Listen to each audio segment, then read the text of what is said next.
I'm not even going to introduce it at this point. Now they're just calling us all kinds of names. Buttheads and whatever else. Beavis and Butthead. Yeah, are they the ones that said, "Are you threatening me"? Is that Beavis and Butthead? No. Their famous line was. They're like Aerosmith shirts and stuff. But the kids would say it to their moms and get in trouble. It was really disrespectful line. I'll look it up in a minute. But anyway. We should Google it. Google everything. Google everything. Google? Yeah. I'm familiar with that. So when we were at the AADSM, and it was the NADSM, rather, I heard you speaking about, I think you called it moments of impact. Yeah. And I remember you talking about if I go see my regular physician and he says, "Look, Ernie, you got hypertension." And he says, let me tell you about, or maybe he says, "You need to have this procedure." Yep. Let me tell you what this is going to cost and what your insurance is going to be like and what your deductible might be. No. He says, "You've got this issue. Here's what you need to do next." And, talk to the front desk about your next appointment, talk to your insurance company about your insurance. But that oftentimes dentists will get caught in a trap talking to somebody about sleep apnea and get into this spin out on the topic. So you couldn't have called it a better thing. It's a spin out. It's like a flat spin and you can't get out of it. So you're right. There's a mistaken, we've talked about leadership and management. So for a lot of us as dentists, we set up an excellent management checklist of things that we want to do to accomplish something that is the wrong thing to accomplish. And by that I mean, because we're used to being dentists and we're used to worrying about how do we get paid, because in dentistry, there is no such thing as insurance. We call it insurance, but it's a misnomer, because if you looked up the word insurance in the dictionary, it says when a third party takes the risk for a catastrophic loss. If your house burned down, open heart surgery, if you totaled your car. If you totaled your car, and you went to see the gecko from Donna Geico, and he said, "Here you go, mate. Here's $1,500. You say, "Where's the rest of my money?" He'd say, "That's all we covered." You choke that little booger till his eyes popped out, right? There was some green goose going all over. So if car insurance only covered the first $1,500, and it's supposed to be for a catastrophic loss, you wouldn't call it insurance. If it covered oil changes, lube jobs, and filters twice a year, new wiper blades every 3 years, new tires every 5 years, you'd call that a maintenance plan, not an insurance plan. And that's the problem here with dental insurance. It's not insurance. And so we're used to having to set up systems in our practices to make sure that when we have a $3 or a $5 or an $8 or a $10,000 expense with patients in a treatment plan, we're going to get paid. And we're really good at setting up these exquisite systems and explaining the co-payments, deductibles, and everything like that, because there's going to be a lot of out-of-pocket. Doesn't work that way in medicine. In medicine, just like you said, you go to the doctor, they say, "We're going to get some x-rays today, draw some blood." Nobody says, the cost for that procedure is this, the down payment is this, the co-payment is this. So we actually make it harder for people to commit to doing what they need to do that's medically necessary. We get a letter, LOMN, letter of medical necessity. Medical necessity. It's not optional. Dentistry is thought of as this optional purchase that has a first $1,200, $1,500 coverage and then nothing. And medicine usually has $1,000 or $5,000 deductible. Doesn't even start till dentistry's off the table. So when a physician says, "It's torn rotator cuff, I need to do surgery," nobody goes over the finances. You need a knee replacement, nobody goes over the finances, because it's medically necessary. And the moment we start to play the not medically necessary conversational game with patients that we brought with us from dentistry, then we set up these systems that work against us. I worked with a practice once that was getting 60 referrals a month, 60. Patients walking in from a hospital setting with a sleep test and a prescription in their hand. And they were doing 14 devices a month. Wow. So it's 22% closure rate. Yeah. They knew they were in trouble. They knew they should be doing more. They asked me to take a look, and even before we looked, we talked. And I got some ideas beforehand, so I came in with some prenups of what they were doing wrong. And sure enough, when I watched them for half a day, they had this extensive financial conversation with the patient. They explained the cost of the procedures, the benefits, the likelihood or unlikelihood of what insurance may or may not cover, how much their deductible and co-payments might or might not cover. And they had them sign a financial agreement that showed that they'd be responsible for all of this if it wasn't covered. And then they made them make a down payment before they'd schedule their first appointment. They created a wall in customer effort score language, they made it almost impossible to do business with them. Mm-hmm. I suggested casually that if we take down that wall and just quit talking about money and treat it like they do in medicine, you'd probably close more. We took down all those walls. They were, I want to say crap in their pants, but they were shit in their pants. And they did it though. I got to give them credit, they did it. And in 1 month, they went from 22% to 80%. Shortly thereafter, they went from 80% to 90%. Now, just think about the math, 60 from 14 to 90%. That's 54 out of the 60 they were closing. That's 40 more devices a month, 40 times, I don't know, let's say $2,500 a device, that'd be $100,000 a month, that'd be $1.2 million in incremental business. If some of those patients didn't pay, if 10%, it's not, but if 10% didn't pay, that'd be 120,000 of the 1.2 million. You still have $1,080,000 in incremental income that you didn't have yesterday. Right. So when you're talking about cost of acquisition, what about the cost of loss, opportunity loss and cost? So they made the transition, they did all this. But the story here is that they had set up an excellent system for protecting themselves from not getting paid. But that system also got in the way of a patient saying yes. The patients do not come into medicine asking, what is this going to cost? They know that medical insurance will cover it. They know that they have a deductible. They know that they have a copayment. But when we start to go all dental on them in that arena, they start to drift back away from us as if it's optional. Because it must be optional because you're talking about all this monetary relationship we have to have. If we treat it as medical necessity, let's go. So when a patient says to me, well, what is this going to cost? Which, by the way, doesn't happen very often because I treat it like medical all the time. But I would say, it actually happened this week. She said, I one more question. She said, what does all this cost? I said, well, actually, it's covered by your medical insurance. Oh. They usually just go, oh. See, they're still wondering, is this dental? Does it come out of pocket? It's covered on your medical insurance. Now, if the patient asks that question again and says, I have a $5,000 deductible and it's January. I'm paying this whole thing out of my pocket. What does this cost?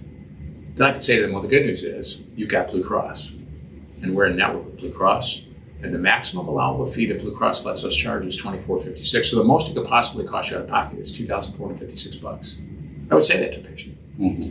What I really said to the patient, not in these words, is, oh, you want to know how much it costs because you're afraid I'm going to rip you off. Mm. I look like that kind of guy, don't I?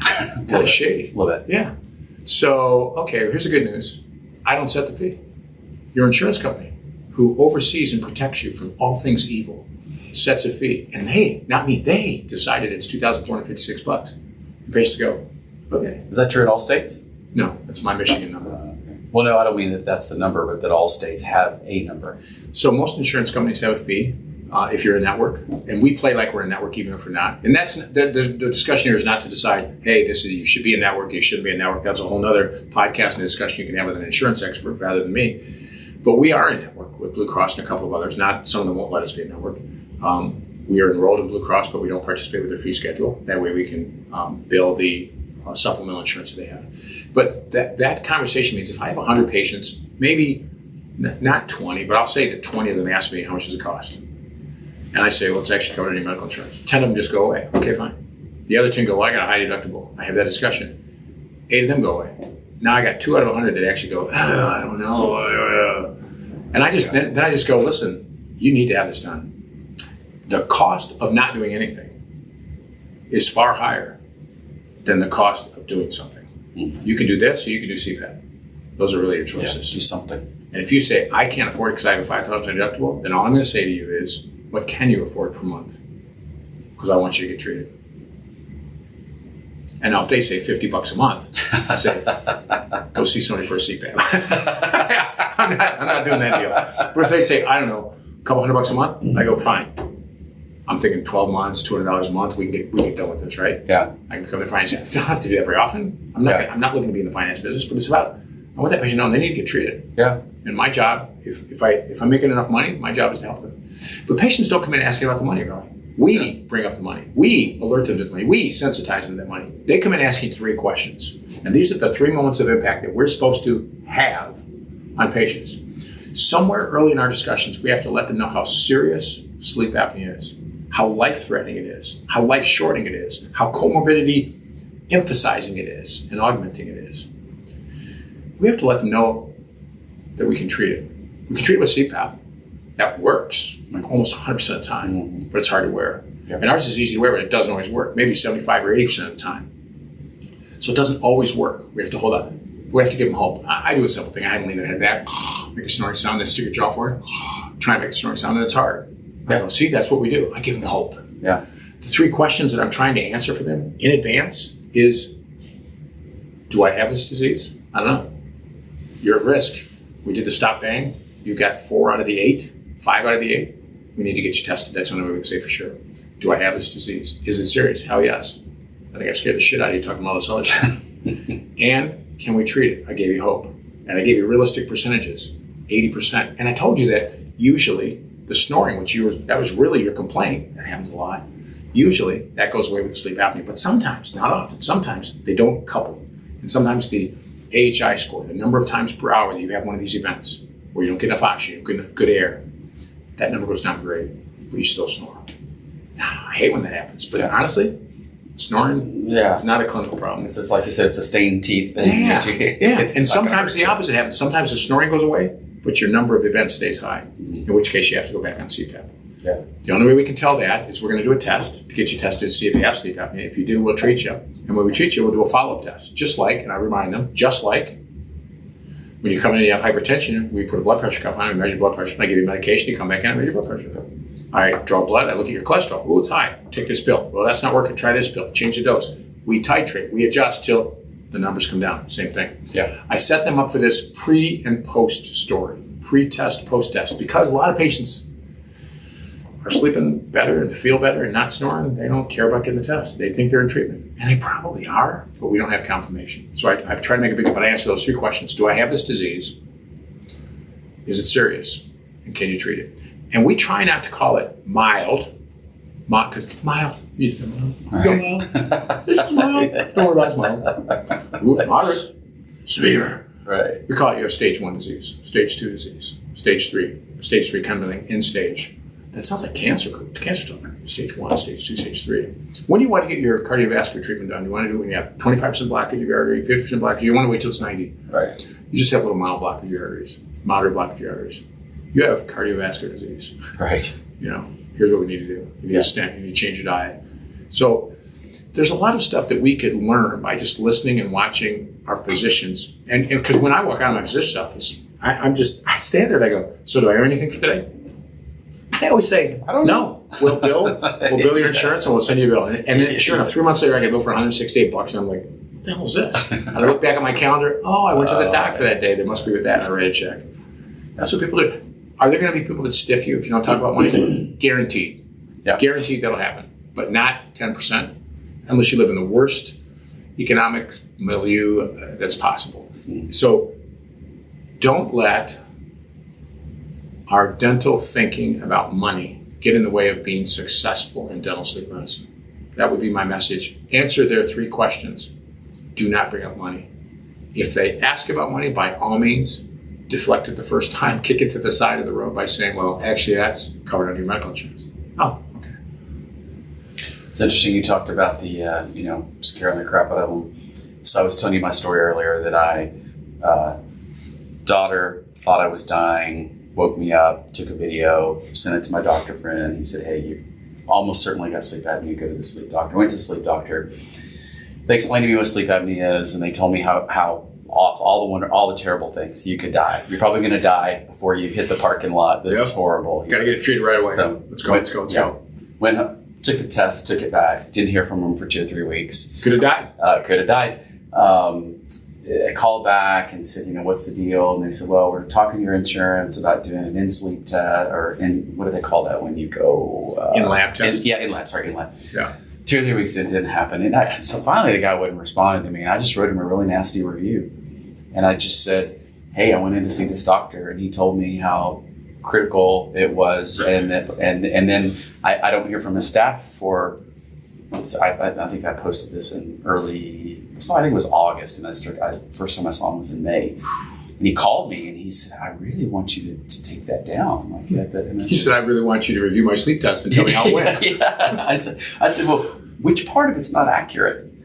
You did tell me how severe this was and all the horrible things it could lead to. This is awesome. He said, yeah. Awesome. And I said, and I did in fact come to your office 3 times, and I still don't have a sleep apnea device. I don't have a CPAP I had to try because I knew I had to try CPAP first. I still don't have a CPAP device. So which part of that review is not accurate? And he said, can I call you back in a few minutes? And I said, yeah. And he called me back in a few minutes, and he said, you're going to be getting a call very soon from the people we work with that do CPAP stuff. I'm going to get it to you. You know, if I do, will you take the I said, I'd be happy to. I said, I don't want to leave you a nasty review out there, but you should be aware that's exactly what you did. Yeah. You scared the crap out of me. And then when it wasn't convenient for you to follow up, either I'm really not knocking at death's door, or I am and you don't care. Those are kind of your options. And you know, he got me the CPAP, and I hated it, and I wear ProSomnus, and here we are. There you go. Yeah. Thank you for that plug. Yeah. Oh, you're very welcome. I'm buying drinks. Yeah. All right. Yes.